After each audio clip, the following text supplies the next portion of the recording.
it's not sold out. It says register here. Okay. Perfect. Okay. Well, we are rolling and go. Well, thank you so much, Keith. We are so excited to be here for the Friday edition of The Next Right Thing. And Adam, wow, it's here. The Spiritual Warfare Conference at Fullness of Truth in Allen, Texas. And amazing lineup of speakers, and the information that is going to be shared at this conference, I think, is going to be a spiritual game changer for all that attend. So we thought on The Next Right Thing, we would give you a little preview of what we are going to be speaking about. I'm giving a video presentation because I cannot be there live. I wish I could. Because of my eye condition, I can't be there in person, but I'm sending a video presentation. Adam is one of the keynote speakers. And Adam, can we have a little sneak peek on what you're going to be talking about? Well, they've asked me to really focus on places in our culture that are kind of traps or lies that people can easily fall into. Okay. So basically what I'm seeing in cases in recent years in terms of what's getting people into trouble, and then, give some catechesis on places in our culture where things are now normalized. Like, I know it's an easy thing to notice, but witchcraft is normalized, and clearly that's a problem, but why is it a problem? Ghost hunting, paranormal investigating for many years now, for decades, has been normalized. Why is that a problem? And explain things so that hopefully the young people will get it and pay attention and maybe, consider those things before dabbling. So yeah, there's a number of kind of inroads that I've been seeing in our cases, and they would like me to focus on that. Of course, I'm going to talk a little bit in general about the basics, which we always cover, at least for a few minutes. The difference between infestation, oppression, obsession, and possession, how the church addresses those, what's the role of the exorcist versus the parish priest, what makes somebody an exorcist, Wow. kind of the basic nuts and bolts. Yeah. Very cool. So, the conference starts today, right? It goes today, tomorrow, and Sunday, correct? Doesn't it start today? I believe it Yes, beginning. It starts this evening. Okay, yep. This evening, right. So this evening, but folks could probably still, if they walk in, if they're close to Allen, Texas, I would check out fullnessoftruth.org and make sure you get there or get to part of it or grab something from the Spiritual Warfare Conference. I'm going to be speaking about, as you know, guardian angels. And with all the information you and the other speakers are going to be sharing, I think it's very important for folks to be able to have the assistance and the awareness of their guardian angel beside them as they journey along, so that it helps to build their spiritual life in such a way so that they can be very confident moving forward on this journey back home to God.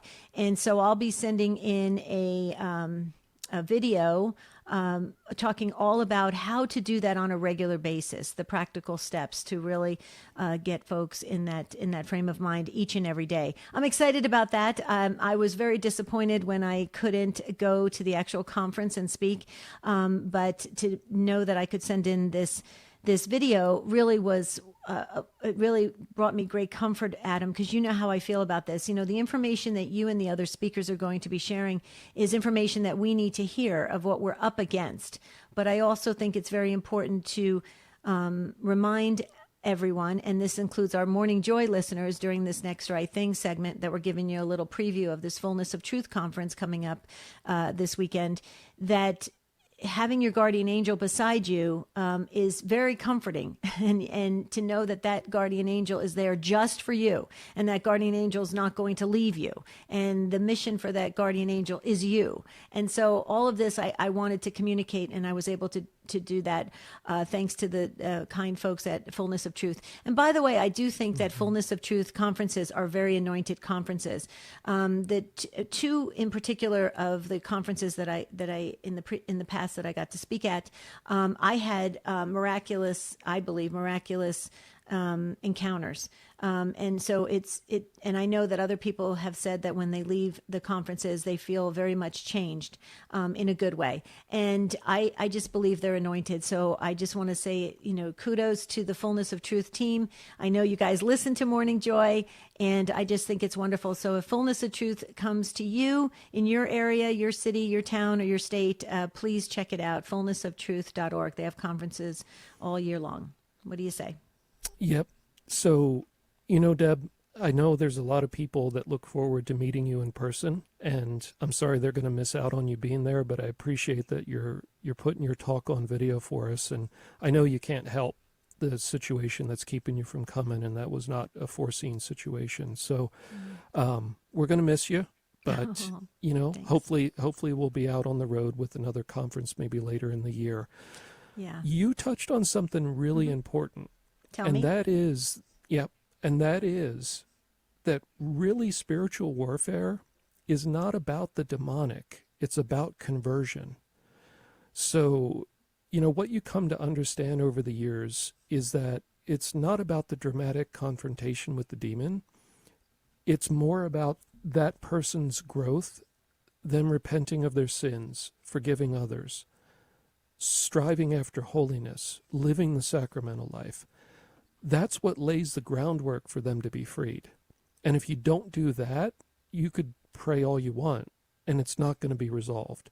So really, spiritual warfare isn't so much about fending off the demon as it is about focusing on Christ and growing in your Christian walk in the various ways. And of course, as Catholic Christians, we have the sacraments, so we've got tremendous graces available. And the holy angels are part of that, right? To inspire us, to protect us in the sense of helping us with temptation, to intercede for us. And there's also miraculous things that go on with angels for some people sometimes. So really what you're talking about is the important part of spiritual warfare, and that is the holy side of things, to move towards the holy. We don't want to have the demonic be the center of our kind of reason for what we're doing. We want to be trying to please Jesus and grow closer to him, and of course push the enemy out of the way, but that's so we can get to Jesus. That's why I absolutely love working with you in ministry, Adam, because you are so solid about the catechesis of this, and it's important that we understand that as the lay faithful. And you're not about the sensationalism, the drama, the things that get people super excited and want to watch things over and over and over again. You're really about, like you said, the understanding of our own personal conversion on a regular basis and growing closer to God and focusing on God. I can't even begin to tell our Morning Joy listeners how many times you have said to me, Debbie, just focus on Jesus. Debbie, just focus on Jesus. It's so true. You've helped me tremendously in that area. And I think that's what I absolutely love about the work that you do for all of us on Morning Joy and for the spirit world. And so I can see why Fullness of Truth has asked you back again and again to be a speaker. I think that is wonderful because it helps all of us. But wouldn't you agree, Adam, that one of the goals for leaving these conferences, when people make the effort to come to a conference, they're putting aside their to-do lists and all the things that are pulling for their time, and they are making this effort to have some enlightenment, if you will, and to grow closer to God and to feel like they're changed from the inside out.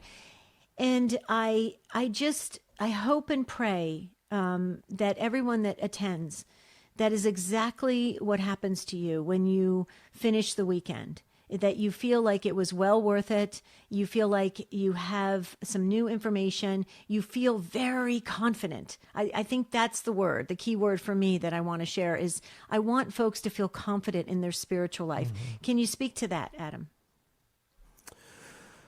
Yeah, so what I hope people get out of these conferences is very practical things they can do or change in their life based on what we learn, in those rare encounters that we deal with in the church, the solemn exorcisms. Because, again, it's more about that human and their journey with God and letting go of sin and repenting than it is about the demon. We don't want to focus on the demon as if the person is an afterthought. The central focus should be the person and their journey, and hopefully their freedom and peace and all of the good things in life. The enemy only so much as to push him out. So, yeah, it's something that you come to understand after years, or at least in my case. Maybe I'm a slow learner, probably am. But it's something you come to understand after years that, Jesus wants us all to grow and to grow closer to him. And he allows these difficulties as corrective experiences. So we realize I shouldn't put my hand on the stove, I get burned. Right. And we stop putting our hand on the stove. And then we focus on the other good things in life and we leave that behind. So, yeah, it's these things hopefully can be practical. And people can feel empowered. I want people to feel empowered as opposed to afraid.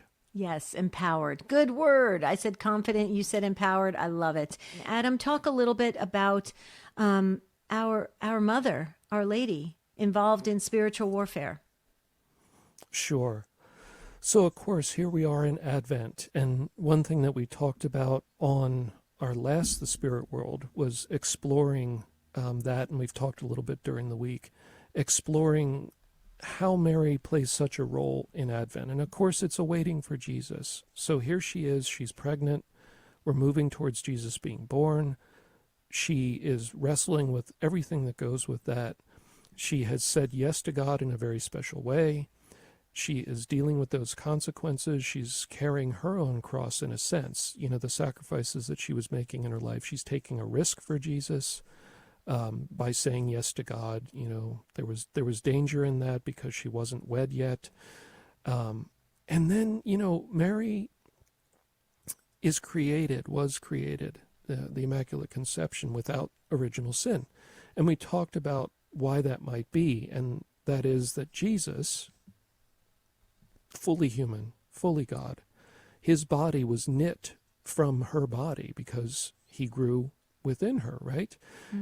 How could you build the body of God or the human body that, Jesus has from flesh that has original sin in it? Because we know Jesus is fully without sin, completely without sin. So, there's some simple things there that maybe make sense to some people. So then we get to spiritual warfare. Well, we know a couple things. We know that Mary has a special ability to appeal to her son. And we see that at the wedding of Cana. The first public miracle he does, he says, it's not my time yet, but she basically says, would you please do it? And he says, okay, Mom. And he does it ahead of schedule, does a public miracle ahead of schedule. So we know she has a special ability to appeal to him. And he's a good Jew. He's following the fourth commandment. He's honoring his mother. And he still honors his mother. It seems that would make sense. He still honors his mother in heaven. So the second piece that we have with spiritual warfare is on the cross at the crucifixion. Jesus says, here is your mother, here is your son, to John the Beloved, who's standing there with Mary. So he gives us Mary in a special way as our spiritual mother at the cross, all Christians, and in fact, all people. Right. She prays for everybody. So when we're dealing with exorcism work, it's very powerful to invoke Mary. And again, it's more about the person in this case than it is about the demon. It's very powerful to invoke Mary as a spiritual mother to the person, to ask Mary to pray for the person. Now, the demons are terrified of Mary, and they are consistently terrified of her because they were never able to touch her. She was born without original sin. They were never able to touch her, and now she's the Queen of Heaven. So she carries tremendous authority. And invoking her causes tremendous fear in them because she often comes to heal parental wounds in the person if they have emotional wounds related to their own mothers in this life.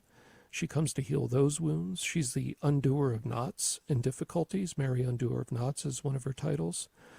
And ultimately, what we see usually with the final demon in a case that one is cast out by Mary. Usually Jesus sends his mother to deliver the message that the case is over. And I've seen that time and time again when cases come to their conclusion.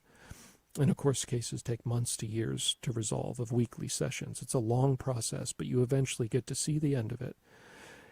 And you know, the beautiful thing, Deb, to wrap up, I know I'm talking a long time, people get the gift of seeing Mary physically enter the room and approach them. And she usually only says 2 words, "It's over."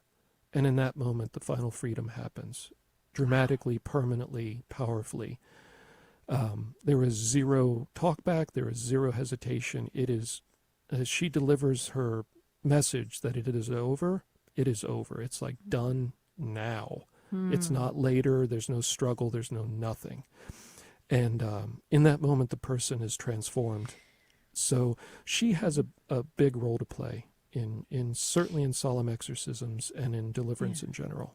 Do the people that are freed from possession, do they end up being very close to the Blessed Mother? Yeah, so what we see, because of course the church prays with anybody that requests help. And, you know, we're careful to diagnose the possession, of course. We don't do solemn exorcisms unless it's clear they're possessed and it's not a misunderstood mental illness or medical problem. So we'll pray with anybody. And what I see is consistently, and we don't proselytize, we don't try to convert people, but what I see consistently is they are drawn to the Eucharist. They want to enter the church. They want to become Catholic Christians. Right. And I also see them developing a strong attachment to Mary and an interest in the rosary as the case progresses. Wow. That is powerful. Well, that's a good reminder for all of us that we should be drawn to that as well, you know, and that's important. Okay, so Adam, that's going to wrap it up for this Friday edition of The Next Right Thing. We'll be back, God willing, on Monday with Morning Joy, but we have tomorrow, The Spirit World at 10 a.m. Central, 11 a.m. Eastern with Alan Smith, our guest. We're so excited about that Holy Face devotion we're going to be focusing on for Advent. And Adam, you're probably getting ready to jump on an airplane, so safe travels. Yeah, safe travels to Allen, Texas, the Dallas area, and just blessings to all of you who are speaking and all the attendees at Fullness of Truth. The information there is at fullnessoftruth.org. So safe travels, Adam. Fly with the angels. And we're going to send it back to Keith in just a moment. Before we do, I just wanted to share with our listeners, you know, when we make these comments about shows and things about the spirit world that's on Saturdays, you know, our Morning Joy listeners can always contact us. We want you to feel like if you have a question or a comment, you can always reach us. At Facebook, it's the easiest. At the Spirit World Podcast, we get the comments right away, and Tim, our producer, helps us with all that. He's wonderful. Or you can always email us, tsw@grnonline.com. So you can email us if you have any questions that you maybe want us to put into the mailbag edition. We do it once a month. Okay, so that'll do it. Adam, again, safe travels, and we'll send it back to Keith Downey, our wonderful host, for the rest of Friday's Morning Joy. Okay, awesome. Let me get the recording switched over, and then you'll be able to hear Alan. Okay. Alan can hear us right now. Hello, Alan. So apologies if we can't respond to you Alan. quite yet.